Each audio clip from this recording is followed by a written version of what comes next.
So it's been a while, like 2 years and a couple of Overwatch patches kind of while. But welcome back to Experimental Card, where the queue is always long and the opinions are occasionally too spicy for comp chat. I'm your host, your shot caller, and your emotional support ping system, Paacreek. This episode's going to be a bit different. Obviously, I'm not joined by any co-hosts. I don't have a roundtable. It's just me. I've been solo queuing lately, literally and metaphorically. And after relying a little bit too much on my teammates around me, I kind of realized that I think I needed to push the payload by myself for a little bit. So today we're talking about the mid-season shakeup, the Street Fighter 6 collab, the wild new mode that's called Stadium, and where the show is going to be headed next. Primarily, we're going to be looking at creator spotlights. We'll also be doing some community deep dives, and yes, you'll still have your occasional support main meltdown from yours truly. But in true Moira fashion, let's inject a little chaos. In chaos lies opportunity.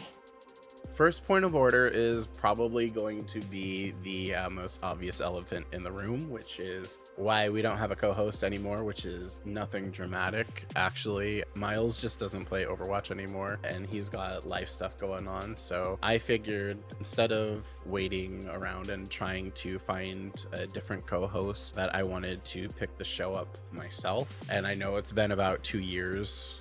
I felt now that with Stadium releasing that, I just wanted to re-release the show kind of with my perspective and give my take on things a little bit differently. I really enjoyed hosting the show with Miles, and anybody knows that my history with him. We hosted another podcast called It's Always Sunny in Stormwind, and we had an amazing run on there too, which is primarily where our friendship grew from. But I'm always going to be thankful for the time for him here. He was a wonderful co-host and always really fun to queue up with. And I don't know if I don't think he's really making content right now. I think because he's got life. You guys should still go check him out. His content is still up on YouTube, and he makes some amazing first playthroughs. People call them blind playthroughs, but I don't know if that's appropriate these days. But he has been doing some great first Kingdom Hearts 3 or Kingdom Hearts in general playthroughs. And if you're a Kingdom Hearts fan or a Final Fantasy fan, you'll really enjoy his content. So still go check him out.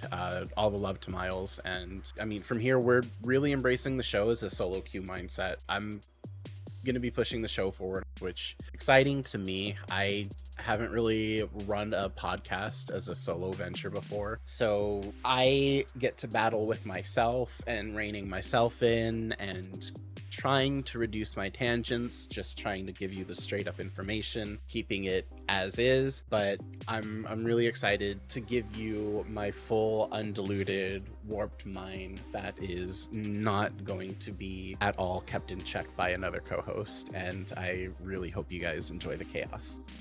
Your fate is in my grasp.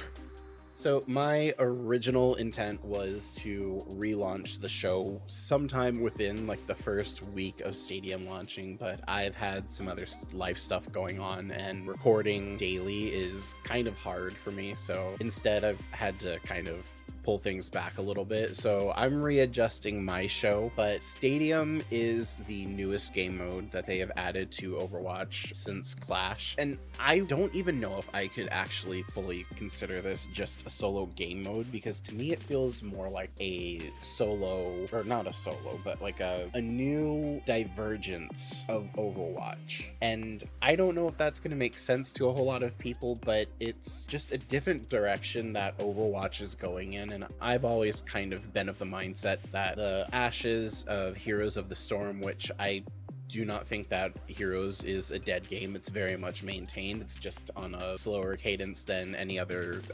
games in the Blizzard rotation right now. So I do think that like HOTS has its place to come back, but overall I think taking a lot of what made Heroes of the Storm great and kind of implementing that over into Overwatch is very, very good. And it's hopeful on the back end for me for a lot of things, just because the idea of getting to play this game sort of as a MOBA and also be in first person, or not first person but third person, is, I don't know, it's a very stark difference from the Overwatch that we saw in 2016, which is, you know, what I fell in love with. And I still to this day, 9 years later, am coming in and playing Overwatch almost daily, and I haven't really, I don't know where I was going with that. I just think this is a good direction for Overwatch because it could eventually lead us back into getting some PvE modes or seeing some kind of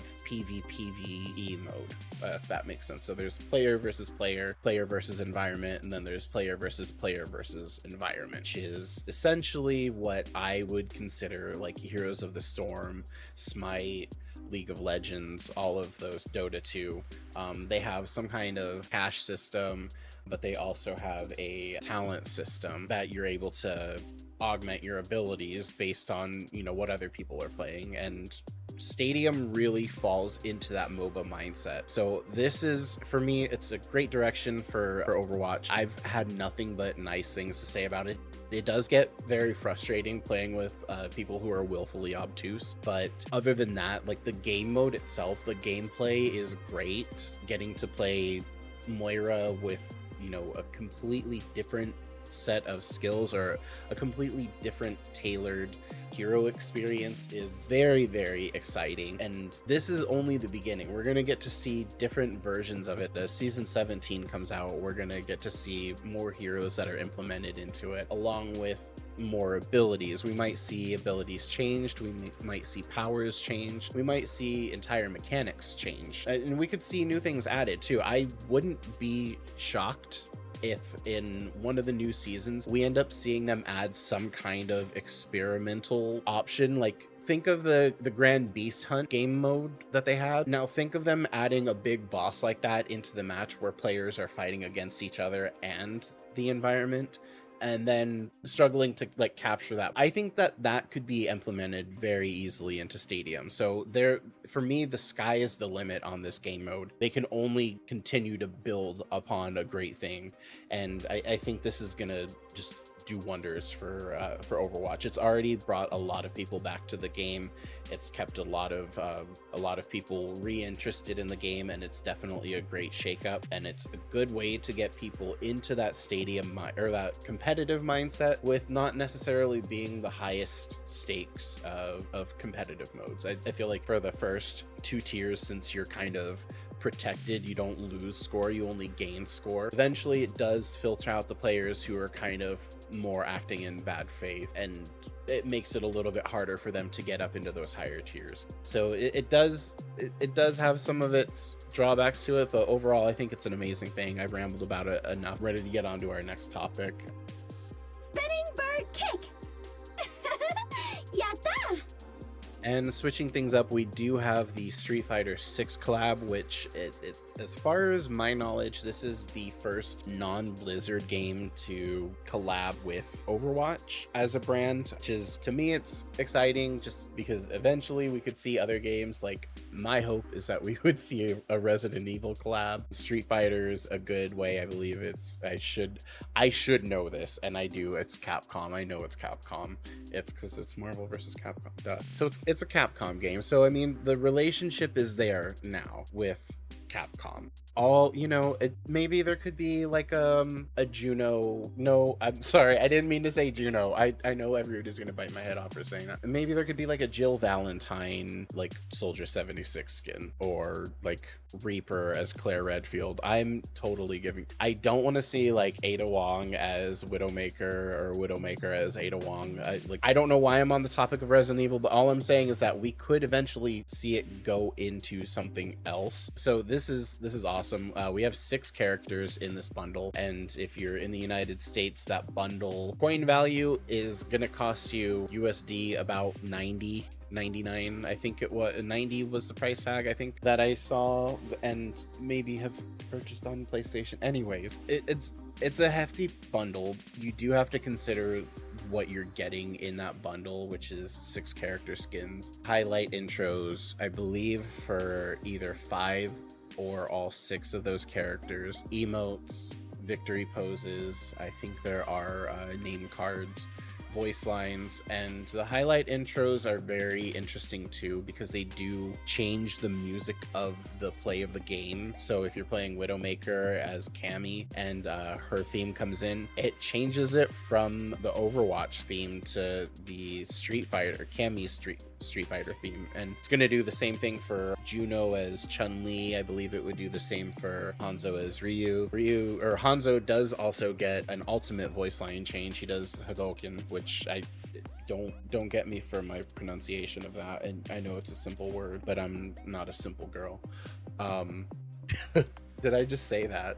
Why did I just say that? I do think this is some kind of collab that we would want to see more of, though. I think moving forward, this has been a very expensive season so far. Like, I will say from the get-go, they had the Le Seraphim collab, like, right in the beginning. And on top of that, like, there was the Magical Girl bundle. And then it's been a very, very expensive season. So I would like to see this. I just would like to see it on a slower scale. Or if they're going to do something like this, maybe consider reducing the cost. Or I think in this case, like a 6-skin bundle is absolutely insane, because we haven't seen that yet, and we haven't seen that.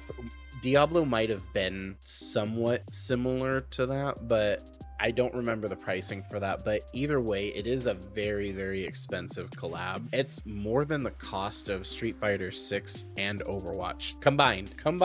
Mind you, Overwatch 2 is a free game, so it's more than the price of Street Fighter 6. I don't think you should be paying that much money for cosmetics. You're paying around about $90 US for that, and I do think that's a bit ridiculous. So like, maybe we could reduce the frequency of this, or we could, you know, look into implementing 2 of those skins into being earned free, or 1 earned via drops, 1 earned via challenges. I don't know. I feel like that's what they've kind of been doing in the past, and I don't know if this is a Capcom thing or if it was a Blizzard decision, but it's very pricey, and that's all I'll say from there.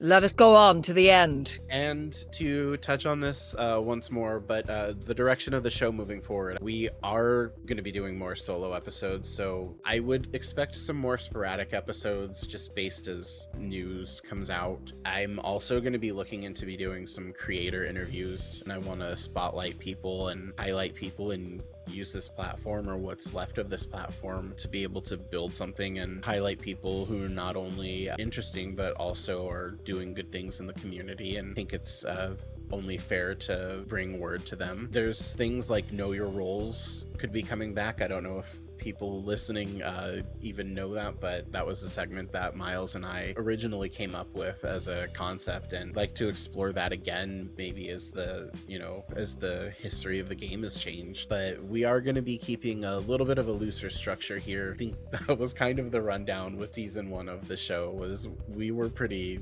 loose for the most part, and it's the same love of the game, same love of the community. It's just me here, and we're able to focus things in a little bit more, and so I get to keep this as my little insightful love letter to Overwatch, because as a lot of people don't know, but I credit Overwatch as one thing that has changed my life for the better. I've played this game since 2016. I was invited into the open beta, and I still am so fortunate. I've been able to go to BlizzCon and meet friends and just connect with so many people that I wouldn't normally have been able to. Over on the Realm Maintenance podcast just about a month ago, I was part of the interview with Connor McLeod, who voices Hazard in Overwatch 2. So I'm so fortunate for a lot of the opportunities that Overwatch and playing Blizzard games has brought me. Incredibly thankful to anybody who's been tuning into the show and who's been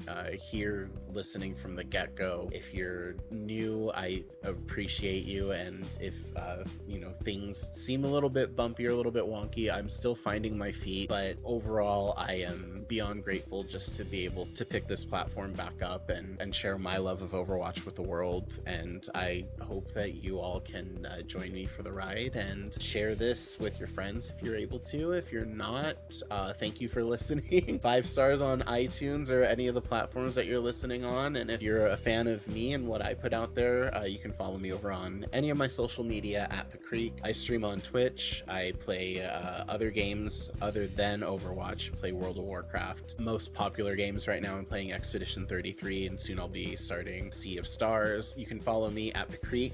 You can always follow the show over at Twitter at whatever they call it these days. I think it's X, but you can follow the show at Experimental OW for Overwatch memes. We're on TikTok too. I'm on TikTok at Experimental OW on TikTok as well. Everything will be included in the description. And once again, I know this was solo and very, very scatterbrained. It's just like me. But if you've made it this far, once again, thank you again for listening. I know it's different, but the love of Overwatch is always going to be the same, and I'll be back soon, solo or otherwise. But until then, keep your cooldowns tight and your team chat muted. Love you guys.